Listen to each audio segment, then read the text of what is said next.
So before starting this lecture, I'm not going to wait further because I believe that we shall have to take the further lecture as well. The reason is from nowadays, it's not the talk of one day only. Okay, I'm going to do that shall happen on regular basis. If we take the live classes on weekdays as well, if suppose if it was taken on Monday, then maybe the classes should have been over even after 9 p.m. and that's possible for you, not possible for you as well for sitting for that long from 6 p.m. to 9 p.m. This is the reason why we have planned for just diversifying all the system so that it becomes easy for you as well to understand and to go through time by time. So this was the reason before moving further specifically to this lecture, I'm just going to ask you few things and after that I shall be starting. I'm not going to wait further because if anyone can wishes to join, they can join. The question is very simple. Right now, I have taught you in today's first lecture about recruitment. Recruitment was very simple. It was just creating the pool for the desired candidate to be placed at your organization. The question is, do you people have understood about the recruitment? Because only then the selection can be started. I'm just asking you, is a recruitment topic cleared to you right now? Can you please reply me? Angela ma'am, Indu ma'am, do you have understood about the, all right, thank you so much. I've got the confirmation. Now just going for the next topic, and this is going to be equally important. At least for 2 or 3 times the questions from a selection have been asked in the examination. I must tell you, this was also one of the major reasons why we have divided all the topics regarding human resources management in different video lectures.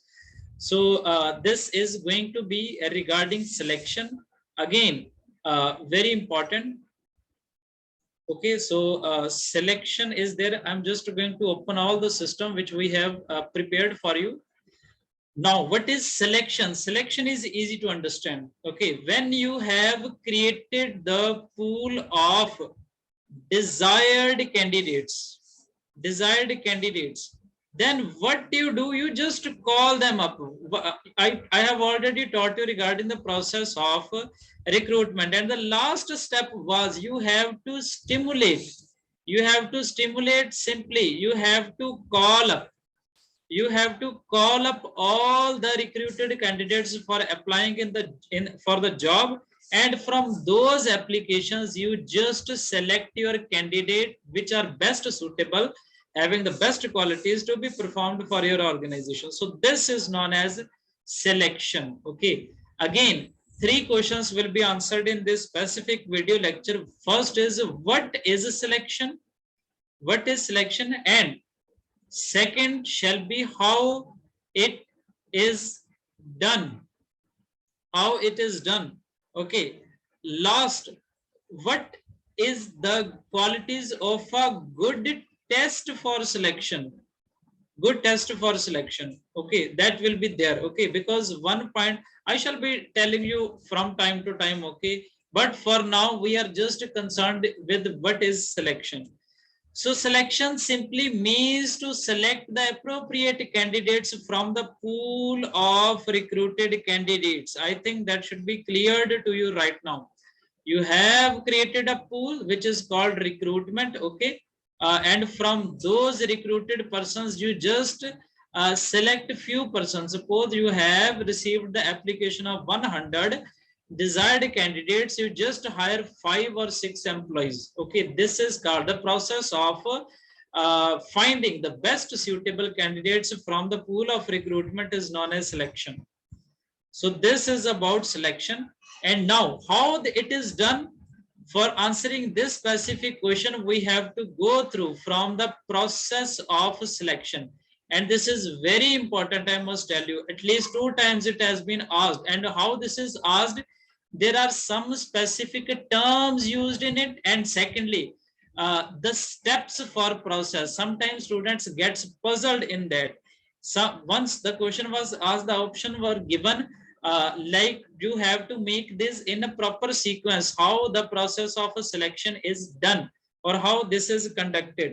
And so you follow the process. You have to remind, or you have to remember all the steps of selection, which I'm going to teach you right now.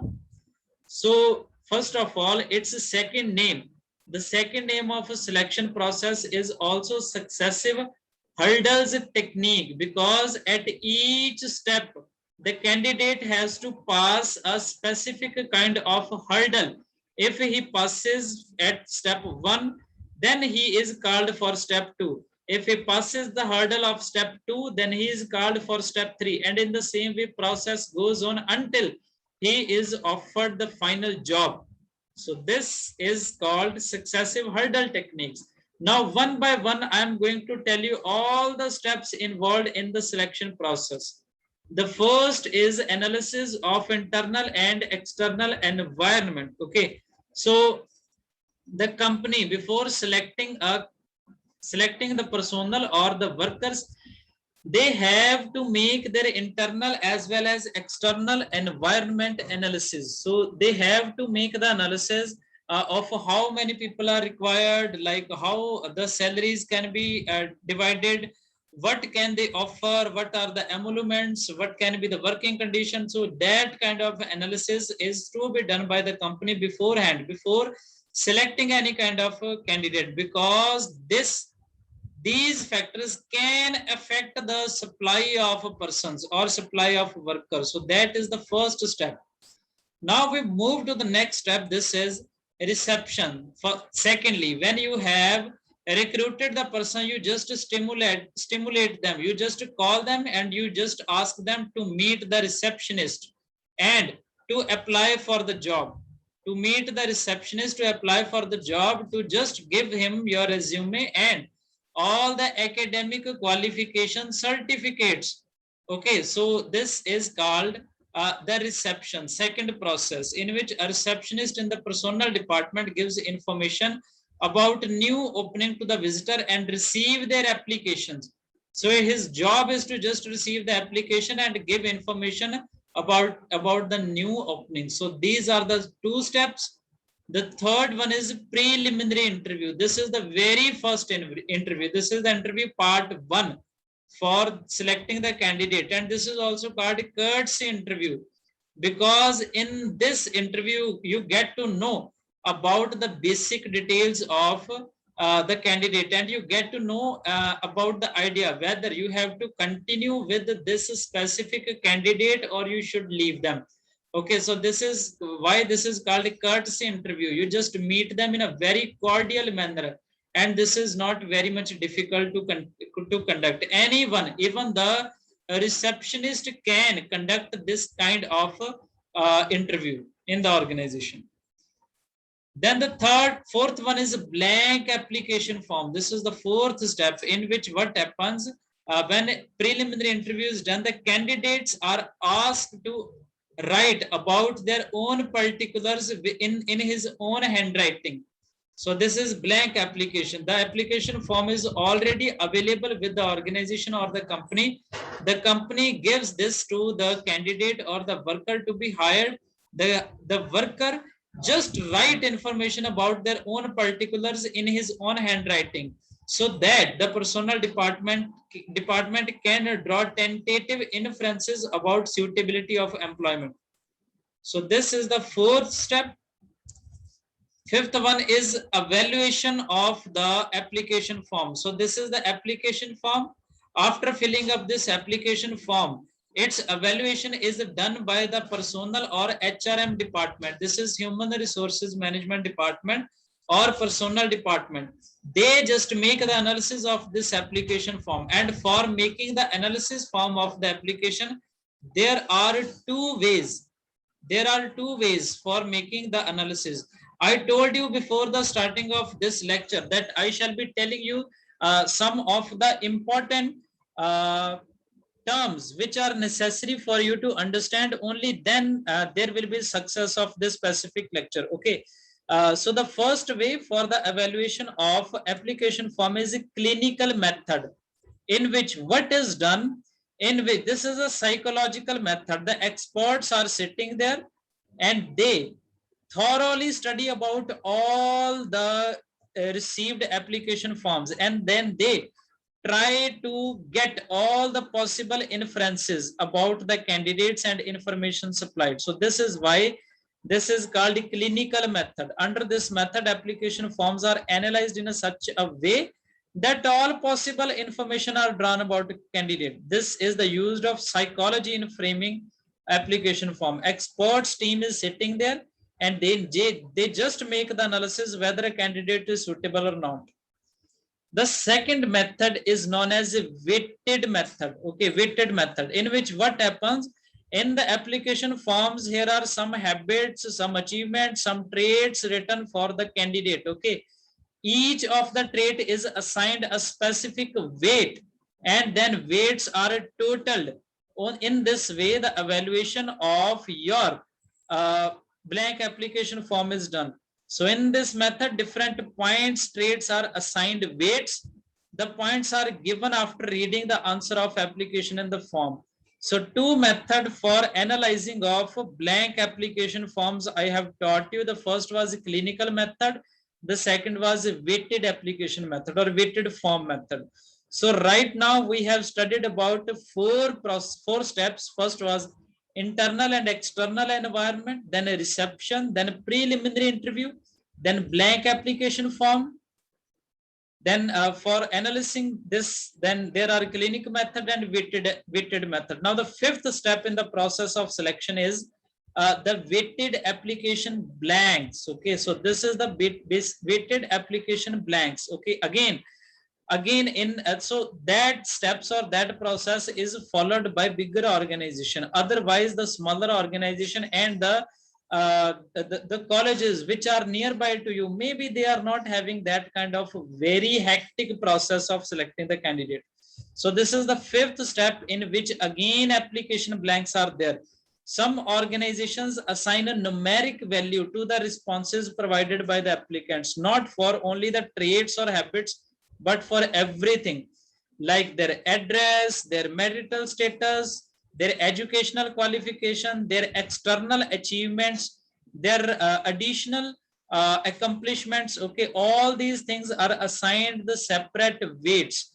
Okay, in weighted blank application form, the weights were assigned only to few traits, but in this case, each and everything some weights are assigned to the responses, and this makes the application more job related. So this happens after a blank application form, and this is followed by bigger organizations like MNCs, like the most important or the central universities followed these kind of processes. Weighted application blank is there, in which weights are assigned to each and everything provided by the applicant. The next is selection test. After the weighted application blank is achieved, or this is taken by the HR department, then they just get to know which of the candidates should be asked for the test, for the basic test, and this test is known as a selection test. Okay, so applicants who have passed the screening and preliminary interview are called a test. There are number of tests, and that ultimately becomes our next topic, which we shall be going through after going through the process of selection. Okay, so there are number of selection tests available. So a selection test is conducted for the candidates who the HR department feel they are right enough to be employed or to be called upon. So selection test is taken for those candidates. After taking the selection test, they are called for selection interview. So whoever passes the selection test, and to whom for those candidates the interview is conducted, and they are asked to appear in the interview. So this is just an oral examination conducted for the purpose of employment. It is very much formal, very much in-depth conversation. It evaluates the applicant's acceptability or rejectability for a specific job. So this is non-selection interview. Okay, after selection test, whoever passes the selection test is called for selection interview. After interview is conducted, then whoever passes the interview, for them the references are checked. You would have experienced, even in your resume, you would have written some kind of references, and maybe this is for assistant professor, this is for associate professor, or your nearby renowned personalities. You write some references. Like when we submit our resume to any college, then we write. Even I have experienced that many times. In my resume there are name of my professors, and I write their names, I write their designation, I write their phone numbers as well, so that if my employer wishes to call them, they can call them and they can check whether I am genuine person or not. This is called checking of references. Again, this is done by human resources management department. So after taking the selection interview, whoever passes that selection interview, references are checked whether they belong to a specific and good category or not. Okay, so this process is known as checking references. Then this is final selections. After references are checked, the candidates are finalized to whom we should place. Okay, from if we have from the very first step, if there are 100 candidates, only handful of candidates are left, like 15 only, and they are finally selected. Up to this stage, the selection is handled by the personnel department or staff executive. Okay, so this is the final stage.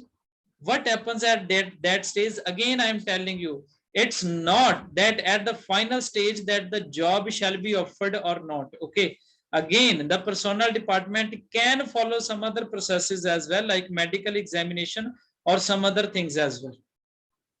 So after final examination, physical examination is there. So whoever passes the final selection criteria, they are physically examined.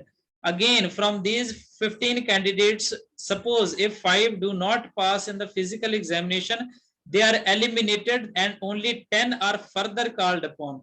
So this is physical examination. Candidates are sent for physical examination when whether they are fit physically for the job or not. So this is called physical examination of candidates.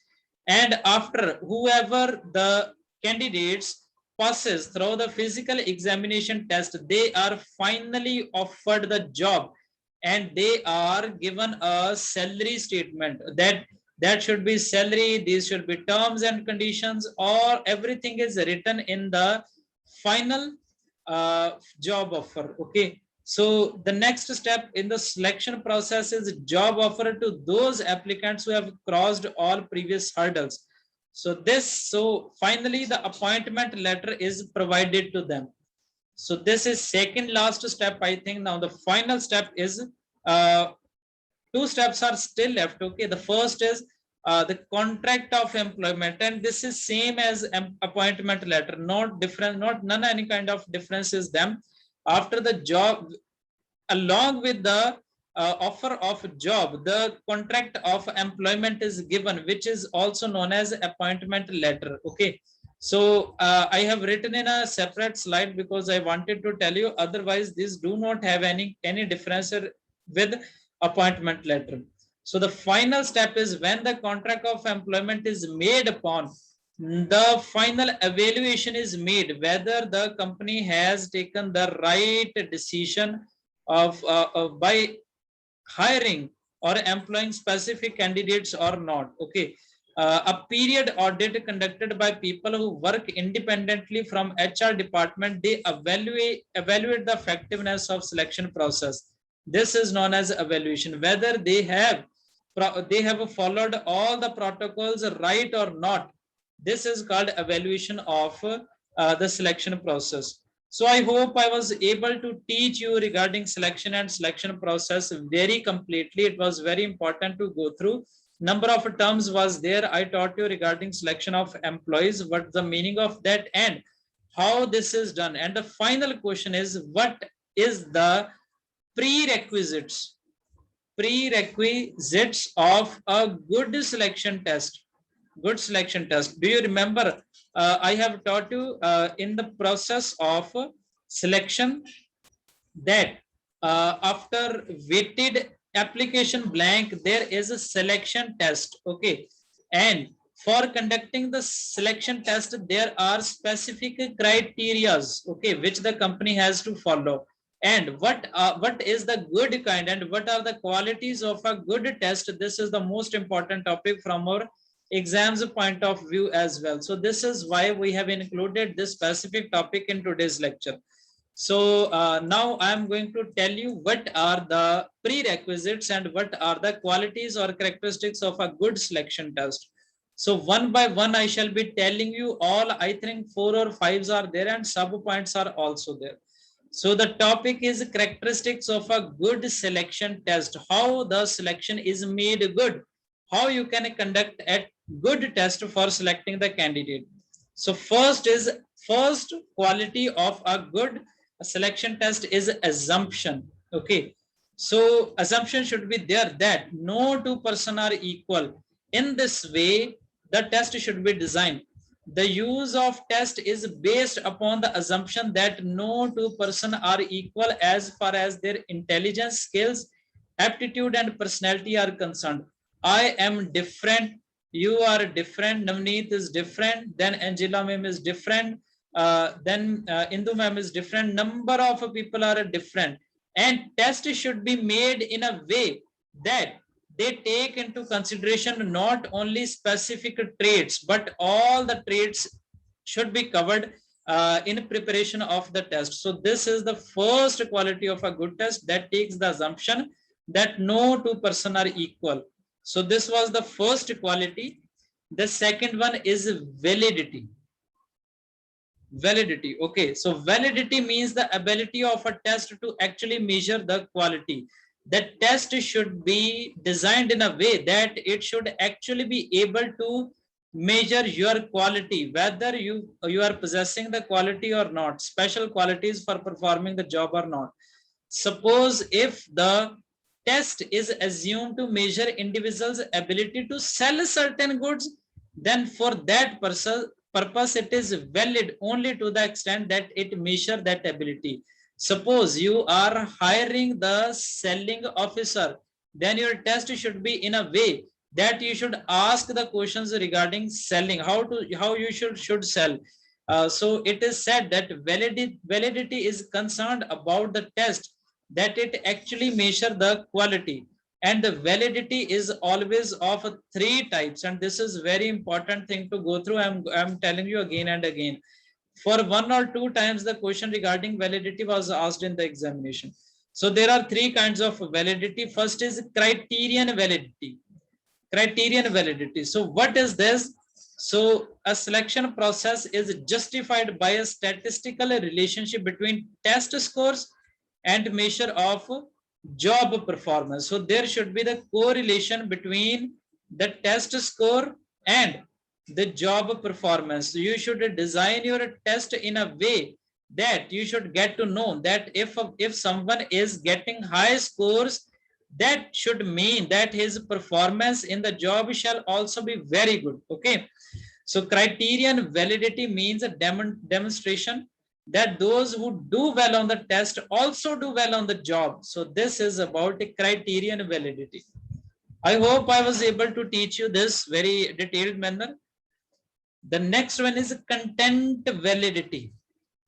Content validity. It just proves that test questions includes everything in themselves which are required for performing of actual job.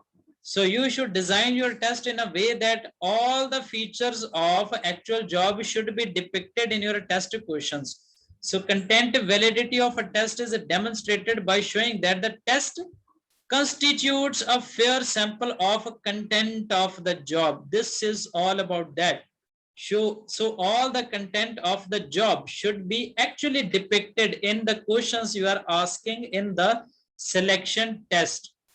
This is about content validity. I am not going to further lines, okay, because I genuinely believe if I'm teaching you all the concepts, going through all the lines again and again by just merely one reading would be much more sufficient for you. So the last one is construct validity. Construct validity. What does it tells you that it implies that the test should be designed in a way that it should be able to identify all the psychological traits as well, like intelligence as well, or skill as well, knowledge as well. These should also be covered in the questions of the selection test. So this is known as construct validity. Okay, so this is the most important part as well, which underlies the successful job performance. So I have taught you regarding three kinds of validity. The first was criterion validity, that tells you that if you score better in the test, that means you will perform better in the job as well. Then content validity was there, which is just telling you that all the questions should contain the content regarding the actual job. And finally, we did about the content valid. We did about the construct validity, which tells you that not only the job content but the personality traits of the candidate should also be checked by the selection test. So I have taught you regarding two most important characteristics of a good selection test. The first was assumption, which assumes no two people are equal and their intelligent skills can be different. Secondly, I taught you validity by categorizing the validity into three parts: the criterion, content, and construct validity. The last, I think, this is reliability. This is the most important. Again, the characteristics of a good selection test. What does it do? This is just a consistency of scores obtained by same person when retested with identical test. Okay, so test should be very much reliable. How is a reliability checked upon? You are taking the test now. Okay, you are taking our test now. Okay, suppose after uh, on daily basis I put 5 questions in my websites for which you attempt on daily basis. Okay, suppose I have not provided you, suppose you have got 8 marks on a specific day or today. Okay, suppose I do not have provided any kind of explanation video, and after 2 or 3 hours I am again asking you to appear in the same test, and you should again be able to get only 8 marks. So this is called reliability of a test should be very much reliable. It should not be changed. Okay, so it should be in a way that there should be consistency in marks if this test is retested again. Okay, so I hope reliability you have understood. Again, as the validity was divided into subparts, the reliability is also divided into subparts. Okay, so I am going to tell you regarding the different parts how the reliability is checked upon. So the first is a retest reliability, and this is very important. So this is important from the point of view of examination. So what is retest reliability?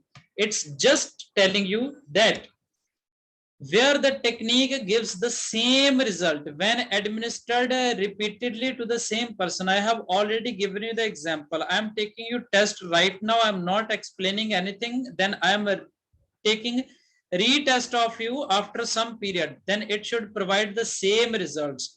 This kind of reliability is known as a retest reliability. This is the first kind of reliability. Now going to tell you about the second one. This is inter-rater reliability. So what is this? So when the instrument gives the same result when used by 2 or more different raters. Okay, so I have taken the test. I have checked that you have got 8 marks. One of my team member also checked, then you again get 8 marks. One of my another team member also checks your test. This you again get 10 marks. You should get same results when the tests are conducted or checked upon by different raters. So this is called inter-rater reliability. So this is the second part under the reliability. The first was a retest reliability, and the second was inter-rater reliability. The third is intra-rater reliability. What does it tells you? Okay, when technique gives same results, again, same result when used by same rater at different times. Okay, in the morning time, I check your test, you get 8 marks. In afternoon, I'm checking, you again get 8 marks. In the evening time, I am checking, you again get the 8 marks. Okay. So at a different time, I am checking your behavior or attitude scores. The same result should be obtained. This is called intra-rater reliability. This is the third kind of reliability for a good selection test. The fourth one is alternative form. I think these were all the different parts of reliability. The first one was the test retest, and the second was inter-rated rater. Then the last was intra-rater reliability. Now the fourth most important quality of the good test is alternative form method. Okay. So in this way, you can go that. Just one second, I am checking. There are some more. There were some more. I think I have missed these to be included. I am just checking it right now. So this is a characteristics of a good test. The first is assumption validity. Then it has 3 parts.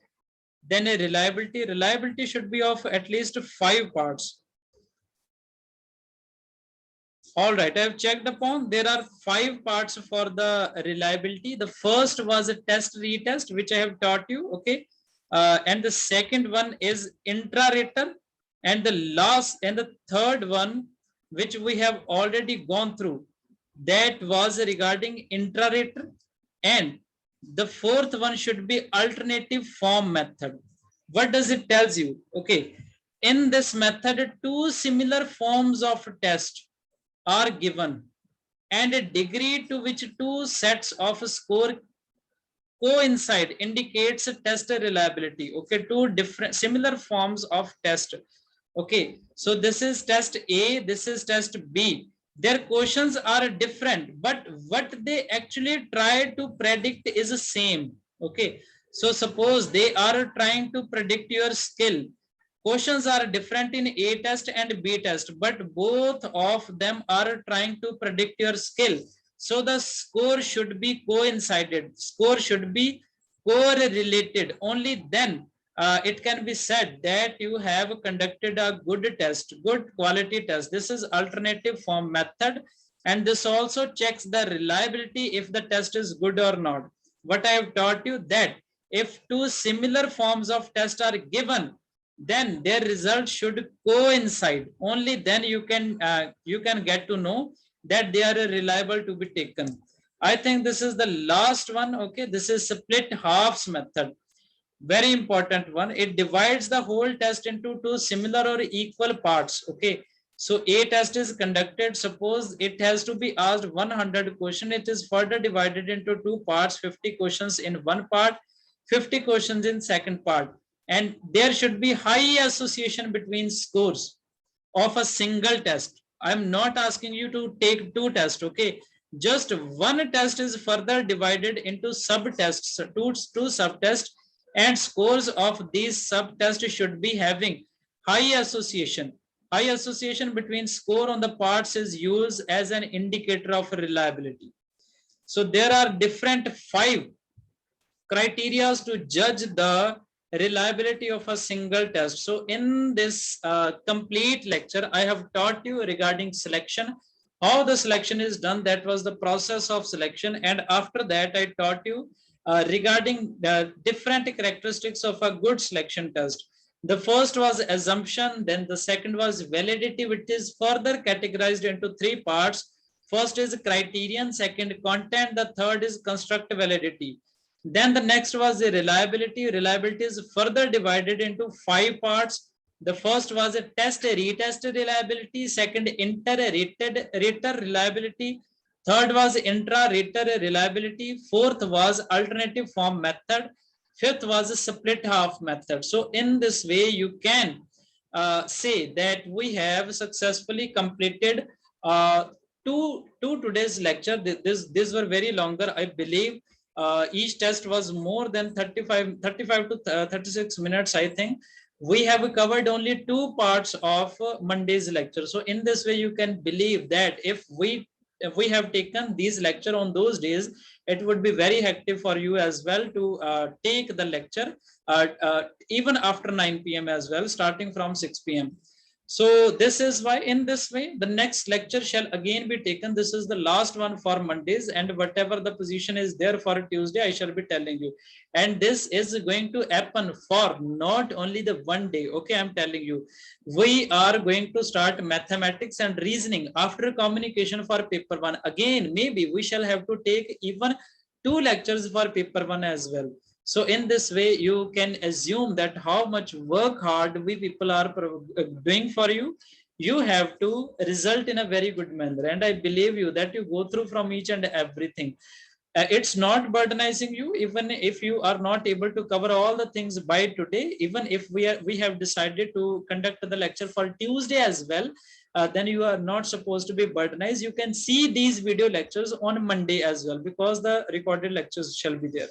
So in this way, maybe in a specific day, we shall have to take 4 or 5 lectures as well for more than 40 to 45 minutes each lecture. Still, if this is the case, then what we shall do, we shall divide in a way so that it do not burdenize you. Even if I have to take the lectures on weekends as well, then I shall be there for you. But you have to result, you have to do, you have to go from all the things being given by us. So after 10 minutes, I shall be taking the next lecture as well. The credentials for joining shall be the same. And I'm telling you, if I'm late for 1 or 2 minutes, then do not be hurry up. The reason being, I would be setting up some of the things like it can be 10 to 15 minutes. Okay. Credentials shall be same. You can try again. Okay. I'm going to give you the time that shall be at 1 past 5 p.m. Okay. That shall be the exact time.